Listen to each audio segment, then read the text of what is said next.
Magandang hapon po. Formal nang iniharap sa korte si Reynaldo Oximoso, ang dating aide at driver ni Senator Panfilo Lacson. Inaresto si Oximoso base sa warrant of arrest na inilabas ng Manila RTC Branch 103 kaugnay sa kasong multiple murder ng 5 CIDG agents. Sunod ay dinala si Oximoso sa Quezon City Jail at sumailalim siya sa medical exam. Tumangging magsalita si Oximoso pero una na niyang naikwento sa media. Driver lang siya at ang trabaho niya ay maghatid sundo ng kanyang boss. Nang tanungin kung payag ba siyang mag-witness sa Dacer Curbito Slay, wala raw siyang alam doon.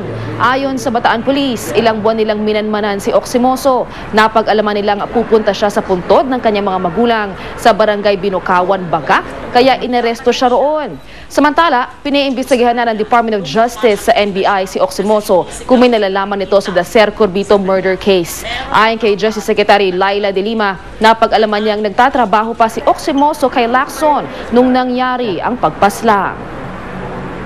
Mula sa tahanan ng katotohanan, ako po si Lala Roque.